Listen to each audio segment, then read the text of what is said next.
শেখ হাসিনা সরকারের বিরুদ্ধে গণঅভ্যুত্থানকালে এবং পরবর্তী সময়ে ক্ষমতা অপব্যবহারের অভিযোগে পুলিশের উপর চালানো হয় বীভৎস এক নৃশংসতা। এসব ঘটনায় এখন পর্যন্ত ৪২ জন নিহতের পাশাপাশি আহত হয়েছেন আইনশৃঙ্খলা বাহিনীর অসংখ্য সদস্য। রোববার আহত পুলিশ সদস্যদের দেখতে রাজারবাগ কেন্দ্রীয় পুলিশ হাসপাতালে যান নবনিযুক্ত স্বরাষ্ট্র উপদেষ্টা ব্রিগেডিয়ার জেনারেল অবসরপ্রাপ্ত এম শাখাওয়াত হোসেন। পরিদর্শন শেষে কথা বলেন গণমাধ্যমে। পুলিশের উপর হামলার ঘটনার নিন্দা জানিয়ে উপদেষ্টা বলেন, আন্দোলনে পুলিশের ভূমিকা ছিল প্রশ্নবিদ্ধ।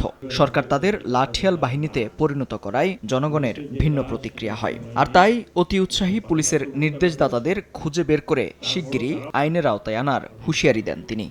পুলিশকে এই অস্ত্র দেওয়া ঠিক হয়নি, যারাই দিয়েছে এই কারণে দিয়েছে, এবং এটা যাতে ভবিষ্যতে না হয় আমি অত্যন্ত পরিষ্কার ভাষায় বলছি।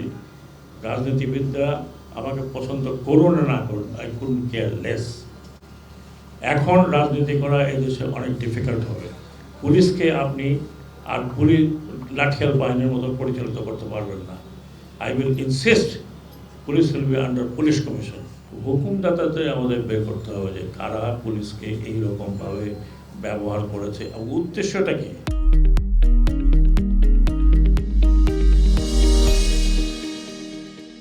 গণমাধ্যমের ভূমিকা নিয়েও কথা বলেন স্বরাষ্ট্র উপদেষ্টা। সঠিক তথ্য উপস্থাপন করে জনগণের সামনে স্বচ্ছতা তুলে ধরার আহ্বান জানান তিনি। বলেন, যেসব মিডিয়া ছাত্রদের দুষ্কৃতিকারী পরিচয় দিয়েছে সেসব মিডিয়া মালিকদের বিচারের আওতায় আনা উচিত। আপনারা সত্যি ঘটনা তুলে ধরেন নাই। আপনারা যদি ওই সময় সত্যি ঘটনা তুলে ধরতেন যে কি হচ্ছে, তাহলে আজকে পুলিশের এই অবস্থা হয় না। আমরা বারবার বলছেন না না না না কিছু হয় না, কিছু হয় না, কিছু না। বিবিসির থেকে আমি দেখতেছি, কিন্তু আমাদের মিডিয়া দেখাতে পারলো না। সেই মনীয় এইভাবে আর মিডিয়া দেওয়া হবে না। ভালো বন্ধ দুইটাই উঠাবেন। চাটুকারি মিডিয়া হবে, বন্ধ করে দেবো। অতীতে যা ছিল ছিল, ঠিক আছে, ওটাকে আমরা বন্ধ, কাউকে কোনোটা বন্ধ করতে অ্যাটলিস্ট আমি রেকমেন্ড করবো না।